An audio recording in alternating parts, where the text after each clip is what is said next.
Hello loves, TF Calm here, and for day 2 of Trans Awareness Week, I will be talking about a very serious issue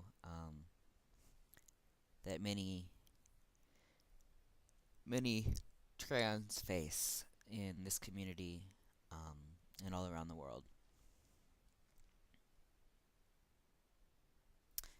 I'm gonna try to start with a lighthearted topic, more or less. This whole video will be pretty dark, but a lighter topic.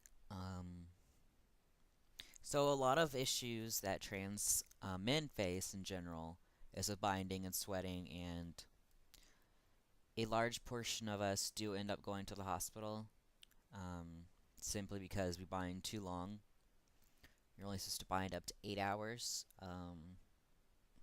I don't always follow that rule, and most do not either. But we usually a lot of us end up in the hospital. Um, it's a very sad thing. We also, with trans women especially, we are huge victims of hate crimes. Trans men, it happens, but not nearly as much. But trans women, it is extremely dangerous to go out. Unless you pass like 120%, you'll face a lot of hate. And I think that's more of the society we live in, because if a trans man does not pass as a man, then people are like, man, that's a dyke, or that's just a tomboy. Okay. Which, while that's hurtful, they're not gonna go beat you up for it. But if a trans woman does not pass, um, they're gonna assume cross-dresser, drag queen. They're gonna be like, you're a disgusting pervert, and while it's not fair to not be equal that way, it's very, very dangerous for trans women out there. Um, and also, unfortunately, high rate of suicide in trans individuals. It is a very depressing outlook there. Many of us, everyone I've spoken to, I don't know the actual statistics, but every trans man or woman I have met has attempted suicide at least once. Many of us, it's been multiple times. I think the only ones that have attempted one time were the ones who succeeded the first time. It is an insanely dark place that we live in. Just so much hate for our own body and fear of being out in public, and you just can't take it forever.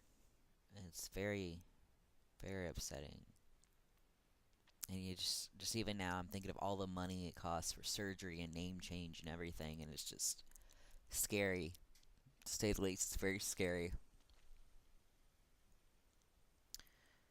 And money is unfortunately the next topic of my conversation. This is the one that hits really close to home right now. It's a very, very deep topic. Many trans men and trans women are gender nonconforming, so gender fluid or anything of that nature. We face a lot of hate in the workplace. It's insanely hard to get hired. People use other excuses like, we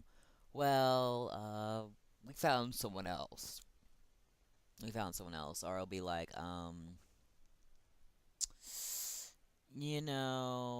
your hours don't really work for us. And they'll hire someone with the exact same hours. And it's a very thing. They won't usually admit to their hatred, but is insanely common. Um, which is why I'm facing a lot of hate right now with getting a job. Because plain and simply, no one will hire me. And I think if I have an official name change, it'll be easier. But as it stands, you meet me, you hear me talk, you cannot mistake me for a girl.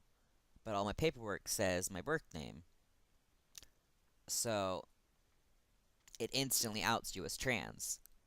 Um, and not even just as a masculine woman, because with the voice and everything, that has to be trans from hormones and such. So I have extreme issues getting a job. Um, I actually got my first interview in months. Super excited about that. I will probably have to dye my hair, guys, but I guess we'll see about that. It's at Macy's, just a seasonal job, but anything works right now. I am insanely desperate, which is the issue here. I have saved up money for years and years and years. Excuse me. Mm. I've been saving up money since middle school. I've never bought anything for my birthday. I always saved every cent I had. I would spend some at like conventions and such, but I always saved all of my money. Like that was my thing. And despite all those years of saving up money from birthday cards and such, I am down to my last $5. Um, I'm trying desperately to save money. I've done everything I can. I mean, I live in a drug neighborhood. I eat once every few days. Um, what else am I doing? I've applied everywhere. It's essentially like there's nothing else I can do. And that I think is the hardest part because I've tried physically everything I can do, and yet it's not working. So it's very disheartening there because it's like there's literally nothing else you can do, but you're gonna be homeless. Um, and that's terrifying for me because I mean I was homeless before, but I made it through it, and as it is now, I can't be homeless again. I mean,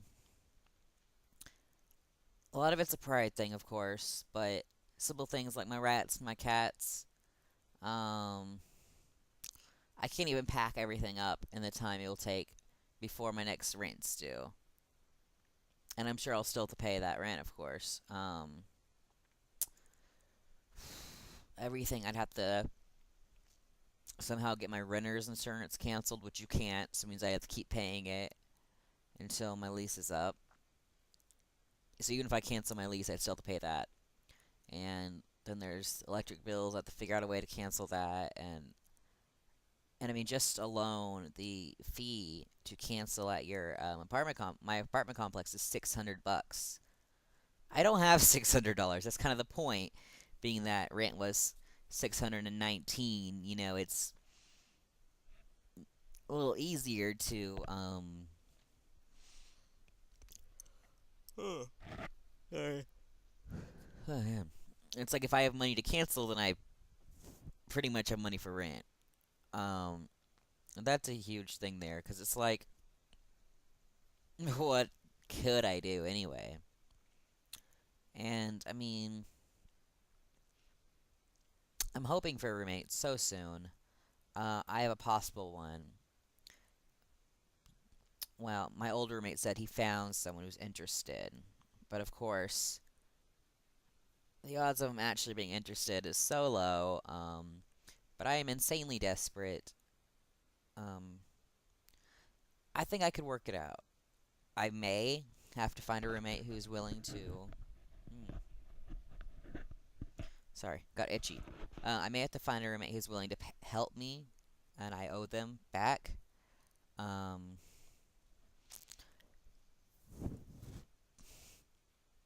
I mean, I may have to do that, just so I can pay for rent. But I don't want to go back home. I mean, I'm not allowed back home. I have a grandma who's. She says I'm not welcome there, other than visit. I mean, she's told me that multiple times. And now she's kind of like, well, I mean, I guess you could live here. The thing is, she doesn't want me there. It's obvious.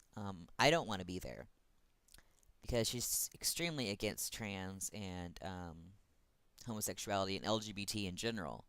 She's more of women cook and are in the kitchen, um, men work, do like yard work, things like that.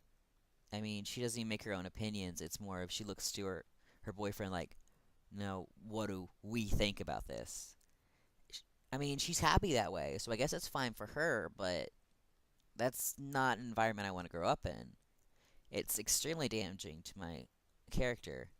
Not to mention the fact that she's so against trans, I would never get anything done. Um, she lives pretty far from my school. Not awful. I mean, it's only about 45 minutes, so it's not awful. But I can't do that. It's not really an option.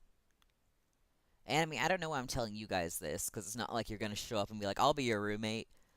But it's just, I guess for my vlog here, it's a frightening thing. Very, very frightening. And it's a thing that many trans face. Homelessness is insanely common around the trans community.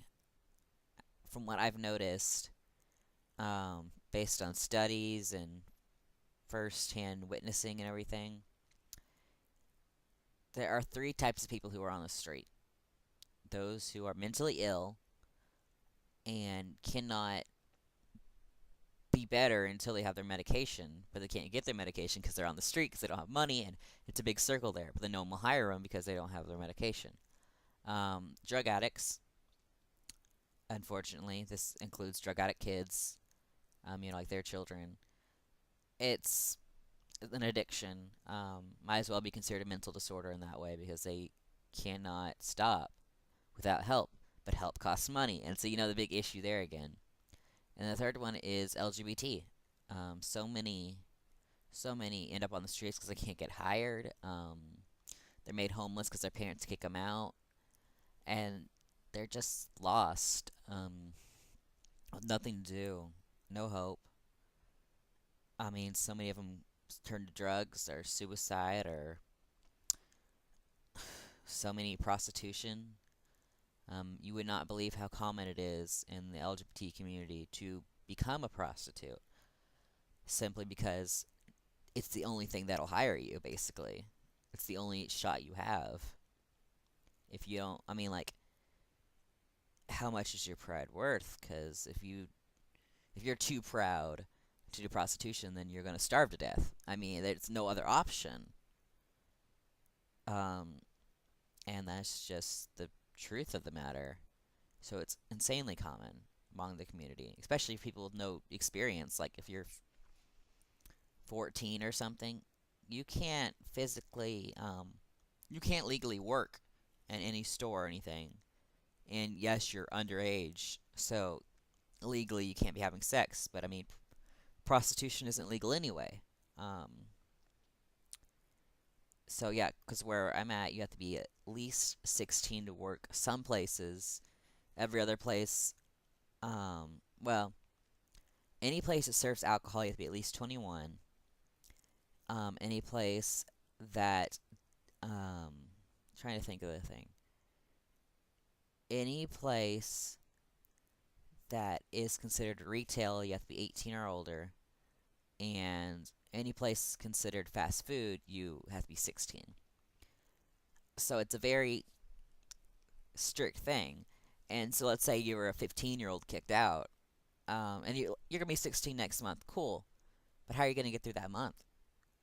It's a very, very frightening thing, which you really don't have a choice in the matter. I think that's the hardest part because, it's different if, oh, I probably could have not done that and then I would have made it fine.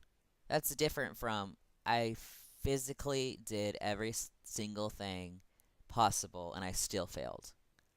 It's a whole different mentality there because what do you do in that situation?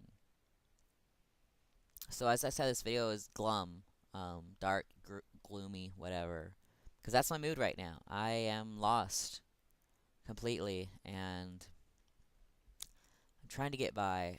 I had so many hopes for my future, and I mean, while I still would be struggling for money, I feel like it'd be a lot easier in my hand if my roommate didn't leave, so he was still my roommate, and if he actually paid his bills. He owes me nearly $200, and while that's not enough for rent, it's insanely helpful right now because, I mean, it's just enough that I can eat food, and I mean, it's always a good place to start, you know? And maybe I can scrounge up $10 here, $10 there, and I can actually be able to afford rent, at least my half. Because my half, when we split it with electricity and renter's insurance and everything, it ends up being $416. Um, so great. I'd be pretty close to getting that. And of course, I'd still need another roommate to pay for the other half, but it'd be a huge, huge help. Um, he keeps saying, "Oh, I'll mail it when I get the money." That's beside the point. I mean, we have a $90 fee due Friday that he has not given me his $45, his half. And, usually it's a, "Oh, I'll pay it and you pay me back" type thing because I'm here and his would have to be mailed or anything else. I don't physically have, $90. As it is, I'm scraping together 45 from friends and such. I can't cover him. I think that's the most frightening part, relying on people who can't help you. But also, it's just that you are physically doing everything possible.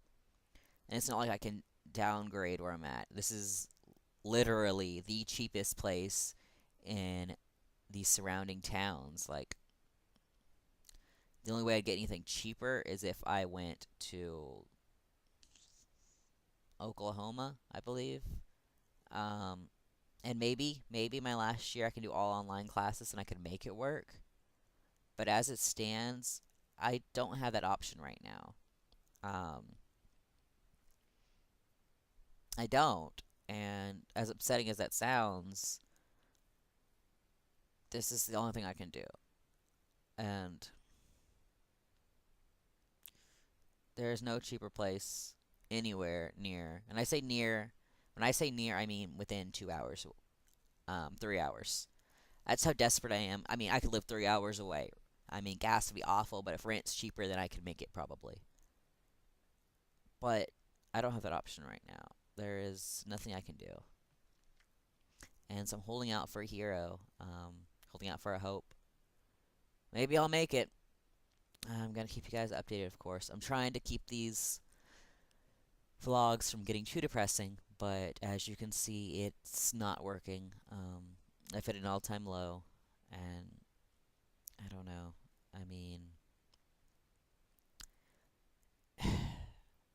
I've kind of given up in a way of protecting myself in this dangerous environment because, I mean, if I die, at least I want to pay for rent. And I know any friend who's watching this is going to be really worried about me and probably going to call and be like, "Are you contemplating suicide?"